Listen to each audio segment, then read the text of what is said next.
Baik, kita mulai. Bismillahirrahmanirrahim. Assalamualaikum warahmatullahi wabarakatuh.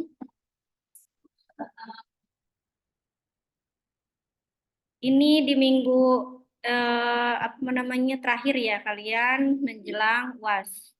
Nanti 2 minggu ada libur apa namanya minggu tenang dulu ya. Selama berapa minggu? 2 minggu.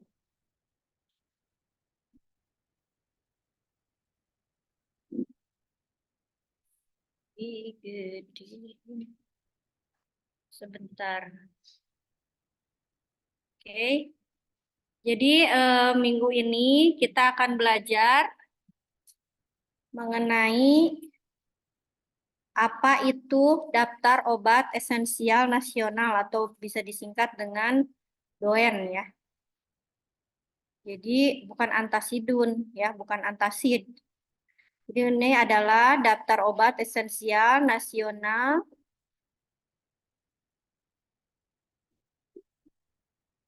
Nah, di sini untuk sejarahnya. Jadi untuk sejarahnya itu tahun 1980 itu adanya DOEN pertama ya. Kemudian lanjut ke 1983 berdasarkan KONAS pertama ya. Dan 2007 WHO atau Good Government Medicine sebagai transparansi farmasi menyatakan bahwa perlu dibuat adanya DOEN atau daftar obat esensial nasional. Jadi sejarahnya dari tahun 83, revisi 1987, kemudian 1990, kemudian 1994, 98, 2000, 2008, 2011, 2013 sampai sekarang yang terakhir yaitu revisi DOEN-nya ya. Di sini latar belakangnya apa? Di sini untuk meningkatkan mutu pelayanan kesehatan dan menjamin ketersediaan obat yang merata dan terjangkau oleh masyarakat. Perlu disusun daftar obat esensial nasional. Nah, konsep obat esensial di Indonesia mulai diperkenalkan dengan dikeluarkannya daftar obat esensial nasional atau DOEN.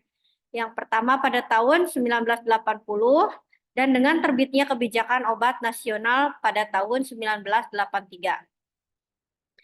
Adapun obat esensial, di sini obat esensial itu adalah obat yang terpilih yang dibutuhkan untuk pelayanan kesehatan yang mencakup upaya diagnosis, profilaksis, terapi, dan rehabilitasi yang diupayakan tersedia pada unit pelayanan kesehatan sesuai dengan fungsi dan tingkatannya.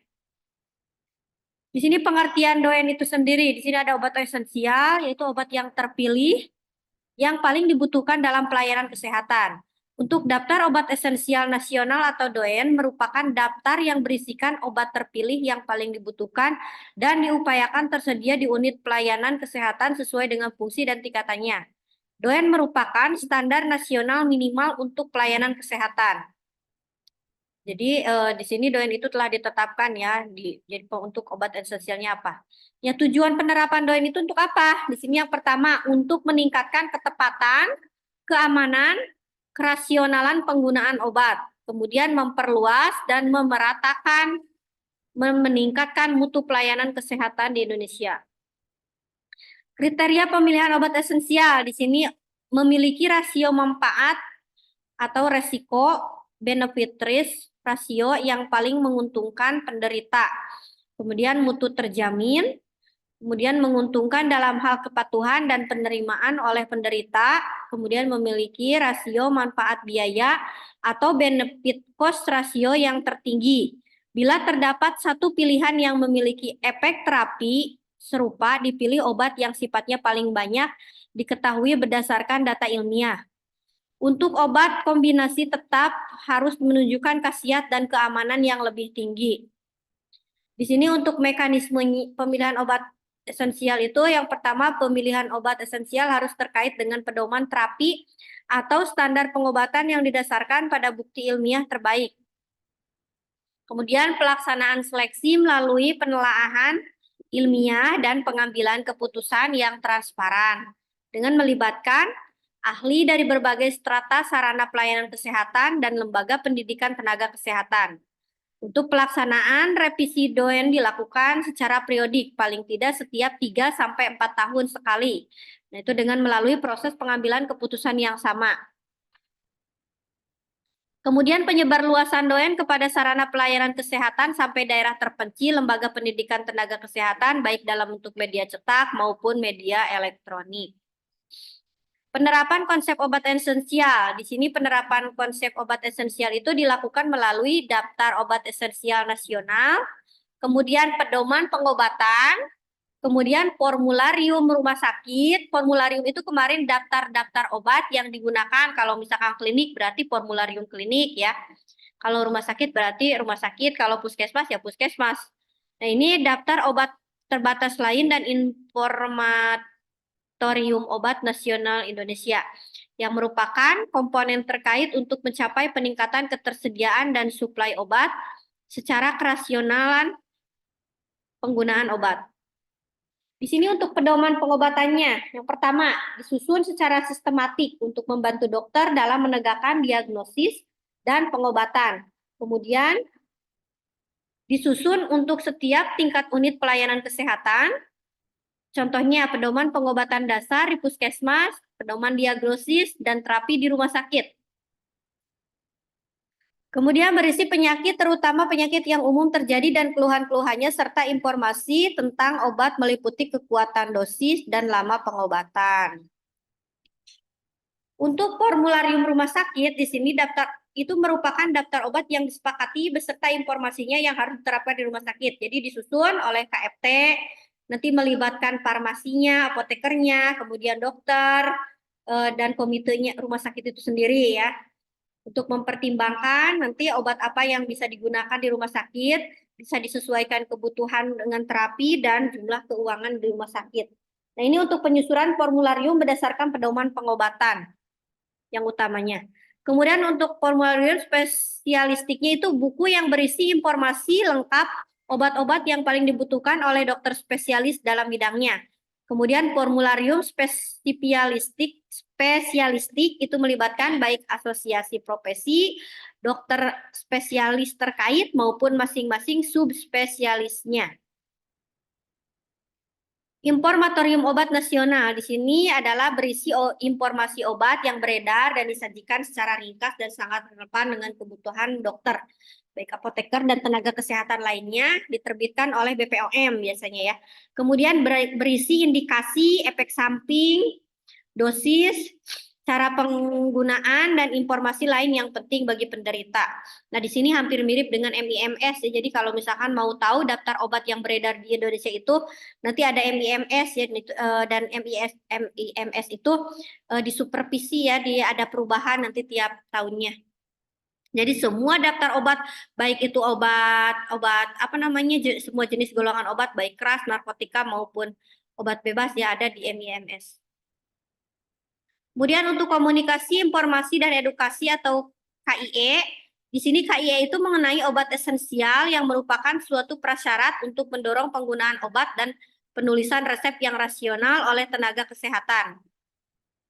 Kemudian untuk penelitian dan pengembangan. Nah, di sini untuk menunjang proses penyusunan dan penyempurnaan doen sejalan dengan perkembangan ilmu pengetahuan dan teknologi kesehatan dalam bidang kedokteran, baik farmasi, epidemiologi, dan pendidikan.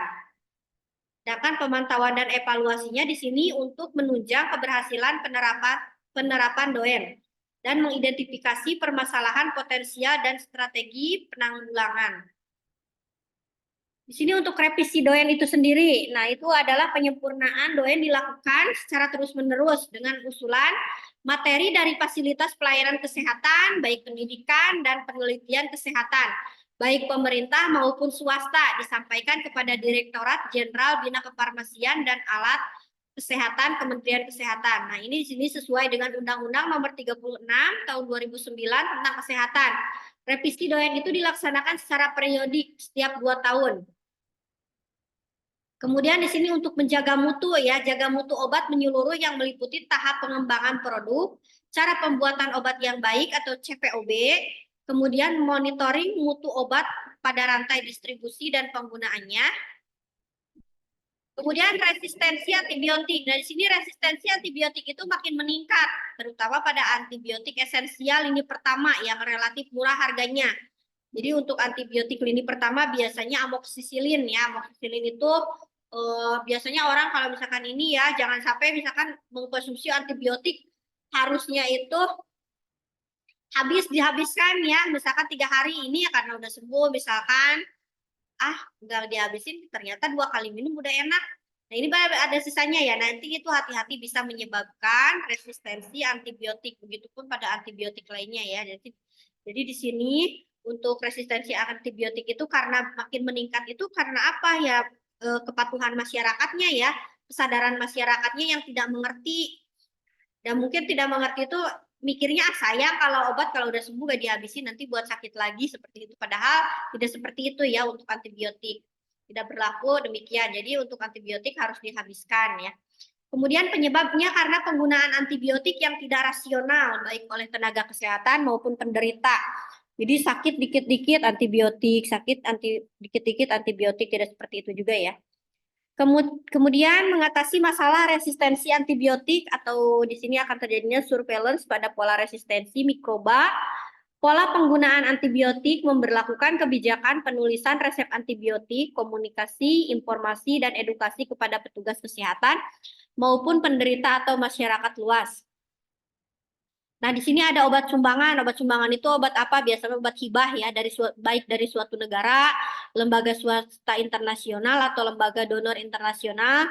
Ini dapat menunjang pelayanan kesehatan masyarakat. Nah, di sini obat sumbangan itu harus memenuhi syarat pedoman WHO untuk sumbangan obatnya. Berdasarkan WHO Guidelines for Drug Donation 2010 ya, jadi ada panduannya, ada guideline-nya ya. Kemudian terminologinya di sini. Isi dan format doen. Jadi formatnya seperti apa? Doen di rumah sakit itu sama dengan doen untuk seluruh fasilitas pelayanan kesehatan. Jadi sama ya bentukannya. Kemudian satu jenis obat dipergunakan dalam beberapa bentuk sediaan. Dan bentuk sediaan dapat terdiri dari beberapa jenis kekuatan. Dalam doen, obat dikelompokkan berdasarkan kelas dan subkelas. Tapi kadang-kadang subkelas terapi. Dalam setiap subkelas ada subkelas terapi. Obat disusun berdasarkan abjad nama obat. Untuk tata namanya, di sini nama obat dituliskan sesuai dengan Farmakope Indonesia edisi terakhir. Jika tidak ada dalam Farmakope Indonesia, maka digunakan International Non-Proprietary Names atau INN atau nama generiknya yang diterbitkan WHO. Jadi contohnya seperti ini. Kalau di kita itu paracetamol, kalau misalnya kita ke luar negeri ini sakit, kita butuh paracetamol misalnya karena badannya nggak enak, agak anget ya. Kita nyari paracetamol di apotek luar negeri, itu namanya bukan paracetamol lagi, acetaminophen ya. Jadi ada nama internasionalnya ya. Padahal itu sama-sama aja paracetamol ya. Kemudian di sini ada obat yang sudah lazim digunakan dan tidak mempunyai nama INN atau generik ditulis dengan nama lazimnya, misalkan garam oralit. Kemudian ada obat kombinasi yang tidak mempunyai nama INN, generik diberi nama yang disepakati sebagai nama generik untuk kombinasi dan dituliskan masing-masing komponen zat berkhasiat disertai kekuatan masing-masing komponen. Jadi biasanya ada obat kombinasi itu suka ada paracetamol dan kafein, ada kan yang gabungan itu, contohnya di Panadol atau di apa ya, ada yang gabungan obat. Kemudian ada yang paracetamol misalkan dengan obat alergi ya ada. Kemudian untuk beberapa hal yang dianggap perlu, nama sinonim dituliskan antara tanda kurung. Nah, di sini contoh singkatan BTL itu untuk botol, FDC itu untuk peak dose combination, untuk IH itu inhalasi. Inhalasi di apa? Inhalasi yang tahu? Inhalasi itu di kayak uap di ini ya, apa namanya dihirup. INJ itu untuk injeksi, INJ dalam minyak atau injeksi dalam minyak ya. Kemudian INJIA itu injeksi intraarteri, jadi disuntikan di dalam arteri ya. Kemudian INJ infilter atau injeksi infiltrasi ya. Ada INJIK atau intrakutan, jadi di bawah kulit biasanya ya. Jadi kalau yang intrakutan itu sama intrakutan, jadi di bawah lapisan kulitnya ya. Mirip-mirip dengan subkutan. Kemudian ada injeksi intrarektal, itu di rektal, berarti injeksi intravena pada pena. Kemudian injeksi paravertebral itu biasanya di tulang punggung. Itu kalau misalkan mau operasi apa namanya yang disesar ya, atau enggak ada operasi khusus untuk juga kalau di biusnya itu biasanya setengah dari dada ke bawah, dari ke dada ke bawah kebas, nanti kalau atas itu sadar ya. Pernah ada yang pernah seperti kayak gitu? Itu rasanya itu ya begitulah. Jadi kalau udah disuntik seperti ini apa di tulang, di pas tulang, banyak kan ada di belakang itu ada tulang punggung yang ke bawah itu ya, kayak vertebratannya di antara sela-sela itunya ya. Kemudian ada KPL itu untuk kaplet, KPS kapsul, kaps dalam minyak itu kapsul dalam minyak. Ada KPS lunak atau kapsul lunak, itu biasanya yang vitamin-vitamin itu ya, yang kapsul lunak ya. Bening ya, biasanya obat-obatnya itu minyak yang bening ya, minyak kayak minyak ikan kod ya seperti itu ya, atau vitamin A juga ya sama. Itu kapsulnya itu bisa dikonsumsi ya, sama nanti apa namanya bisa hancur juga. Seperti plastik bening itu ya. Pernah lihat ya? Apalagi kalian yang perempuan biasanya itu yang buat rambut itu kan, itu kapsul lunak ya, namanya itu kapsul lunak. KDR, bukan KDRT, itu mirip-mirip KDRT. KDT itu kombinasi dosis tetap, kemudian ada LAR itu larutan, LAR rektal itu larutan rektal, kemudian ada LAR infus, larutan infus, ada serbuk, serbuk injeksi.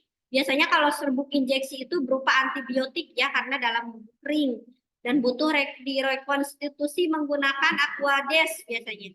Kemudian ada serbuk INJIP, ada serbuk injeksi intravena, itu salah satu contohnya pantoprazol ya, jadi untuk lambung ya, untuk pengobatan. Nah, kemudian serbuk kering, sir itu untuk sirup, sirup kering, ada supositoria. Supositoria tahu? Supo? Pernah dengar kan supo? Yang diapain supo? Dimasukkan ke mana? Supo itu adalah bentuk sediaan yang biasanya itu putih, itu bukan milin ya. Itu berasal dari coklat kakao, lemak kakao ya. Biasanya dimasukkan ke anus ya. Biasanya itu anti nyeri atau antipiretik juga sama ya. Nah itu biasanya apa namanya leleh nanti nggak keluar lagi ya.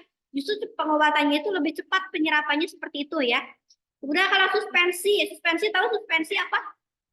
Kalau obat sirup kering anak-anak kan suka ada yang kering ya, nanti dicampur air. Nah itu namanya suspensi ya. Jadi ada tab itu tablet, tab salut enterik itu yang kemarin disalut dengan kayak coklat, apa namanya? Kayak coklat gitu ya, disalut dengan itu pemanis biasanya. Ada tab sport, tab itu dengan tanda belah. Kemudian ada ER itu extended release. Jadi extended release itu pelepasannya diperpanjang ya, diperpanjang jadi lama. Jadi ada obat extended release. Kemudian ada RR regular release. Biasanya yang rilis itu di obatnya itu jadi ada yang hancurnya berapa jam, ada yang seharian ya. Ada yang 12 jam. Tab Pagina atau tablet Pagina, nah itu biasanya mirip-mirip Supo. Kalau tablet Pagina biasanya disebutnya Opula, bukan tablet Pagina itu ya. Jadi ada Supo, ada Opula, itu sama apa yang namanya? Bentukannya sama ya, apa namanya? Sediaannya sama. Nah, itu dari yang putih kayak lilin itu kayak itu lemak kakao ya. Itu seperti itu. Buat apa itu yang dimasukkan ke Pagina? Jadi ada yang obat jamur biasanya, yang jamuran, tapi biasanya nanti dokter juga meresepkan kalau masih perawan enggak, pasti enggak bakalan dikasih masuk pula gitu ya. Nanti bisa-bisa enggak, takutnya nanti malah merobek apa namanya lapisan selaput darah. Jadi pemberiannya itu nanti dilihat dulu kepada pasien siapa dulu. Kemudian ada yang dimasukkan ke Pagina itu nanti kalau misalkan obat penguat kandungan. Siges itu namanya ya, Siges juga sama itu dimasukkan ke apa namanya ke dalam vagina ya itu. Kemudian ada yang TB itu tuberkulosis, TTS itu TTS mata, itu bukan TTS mata, udah tetes mata ya, TTS telinga. Itu adalah beberapa singkatannya. Kemudian di sini ada daftar esensial obat nasional ya tahun 2013. Di sini ada kelas terapinya berdasarkan kelas terapi ya. Nah, ini bentukannya seperti ini. Kemudian di sini contohnya analgesik, antipiretik, antiinflamasi, non steroid, antipirai, contohnya analgesik narkotik, contohnya fentanyl. Nah, itu INJ, IM, IP itu kalian harus tahu bacanya. INJ apa? INJ? CIM tadi non IM. intramuskular, garis miring IP atau intravena. Jadi harus tahu itu fentanyl itu di IM disuntikan di otot ya atau enggak di IP ya. Dan itu kadarnya itu diberikan 0,05 mg per mili. Kemudian kodein T berarti itu tablet ya. Morfin T berarti tablet. Seperti itu ya dan sebagainya. Nah, itu jadi harus tahu disingkat-singkatnya ada TTS, TTS berarti TTST ya. Kalau biasanya ya kebanyakan IP, IM. Kalau apa namanya yang subkutan gitu ya biasanya yang subkutan kalau tadi intrakutan kalau kosmetik itu ada yang disuntik-suntik ya. Biasanya itu DNA salmon ya. Jadi disuntiknya itu di bawah permukaan kulit sampai muncul bentolan-bentolan. Ada yang pernah disuntik di mukanya? Jadi nyuntiknya itu enggak sampai ke ini apa namanya? Enggak sampai ke bawah otot di pipinya di mukanya enggak. Jadi cuma kayak skin test kalau yang mau diinfus kan di skin test dulu ya untuk ngecek. Nah, itu di situ juga disuntiknya kalau misalkan DNA salmon itu seperti itu. Tapi sekarang ada metode jadi enggak manual. Kalau manualnya memang disuntik-suntik sampai bentolan, pernah lihat kan yang kayak gitu ya? Disuntik-suntik di bagian ini, misalkan dipenuh di mukanya. Kalau sekarang itu ada yang di bening skincare pakai mesin itu. Jadi nyuntiknya itu pakai udah nggak disuntik-suntik manual sama perawat atau sama dokter gitu-gitu. Pakai mesin PDRN ya. Jadi udah gecerek gitu. Bukan di laser, bukan, beda lagi. Jadi si jarumnya banyak. Jarumnya ada banyak itu dalam satu lubang itu jarumnya itu bisa sampai saking kecilnya bisa nyampe 20 jarum kecil. Nggak sakit, justru enak. Mendingan kayak gitu daripada disuntik benjol satu. Nggak merata itu. Kayak digigit, apa namanya, kayak disebut nanti bekak. Tapi kalau misalkan pakai yang teknologi PDRN gitu, nggak kelihatan, malah nggak kelihatan. Cuman ya nanti agak merah aja mukanya. Seperti itu ya. Dan juga sekarang itu penggunaan ada ya kalau menggunakan kalian yang suka pakai serum, ada jarumnya yang dimasukkan kayak ampul penuh jarum ya. Jadi ada jarumnya bisa dibeli itu bebas. Jadi untuk pakai serum itu dibandingkan dioles mending pakai jarum kayak gitu. Jadi lebih masuk ke ini apa namanya? Ke lapisan kulit paling dalamnya. Nggak sakit nggak. Kalau memang udah terbiasa mah ya kayak digiling-giling kayak sama sikat aja, sikat kecil. Memang pas awal-awal memang iya. Tapi ya nggak, kalau awal-awal mungkin harus perlu dipakai krim anestesi dulu. Kalau udah biasa, mending pakai kayak gitu. Jadi bisa masuk gitu ya ke ininya. Ya coba aja cari jarum. Biasanya dipakai nanti serumnya itu dimasukkan. Nah bisa dipakai berkali-kali asal kalian rajin aja. Jadi di apa namanya? Coba aja di googling apa namanya di Lazada ada, pernah ibu juga beli di Lazada. Nah itu di apa namanya yang produk apa namanya yang siapa dokter yang putih itu Richard Lee itu kan menjual yang salmon DNA yang bisa dipakai di rumah itu digulung-gulung kayak gitu kayak presker tapi bukan presker tapi ada ibu nggak bawa sih contohnya nggak pernah dibawa. Nah itu jadi biasanya itu mendingan beli salmon DNA sendiri aja masuknya nanti. Nah itu yang penting kita menjaga kebersihan si jarumnya. Jadi kalau bekas kalau udah misalkan itu dicelup ke alkohol bersihkan gitu supaya nanti tidak ada ya kuman nempel atau sebelum dipakai nanti celupan lagi itu berkali-kali bisa dipakai dan bisa tapi mahal kan kalau yang dari dokter Richard bilang mendingan udah bikin aja sendiri. Ada kan banyak yang jualan serumnya kalau kita beli serum sendiri paling 100 ribuan ya. Nah itu biasanya ada yang jual ampulan, ada yang udah bentuk yang serum untuk ditetes bisa dimasukkan ke situ. Nanti pas makainya itu dipakai roll kayak gitu. Jadi kayak jarum tapi ya jangan sering-sering sih. Jangan dadakan gitu kalau misalkan kita mau pergi nih langsung di itu ya pasti merah lah jelas. Nanti mukanya merah, ya pakainya malam gitu ya. Dan memang seperti itu. Jadi untuk pengobatan misalkan kayak Bopeng juga memang harus dibuat apa namanya bukan semacam luka ya. Jadi semacam supaya si kulit jaringannya itu kalau misalkan yang udah repet gini kalau kena jarum kan jadi agak lebar gitu. Nah, jadi agak masuk. Apalagi yang misalnya kasusnya di Bopeng-Bopeng itu kan sengaja kan ya dibuat perdarahan mukanya.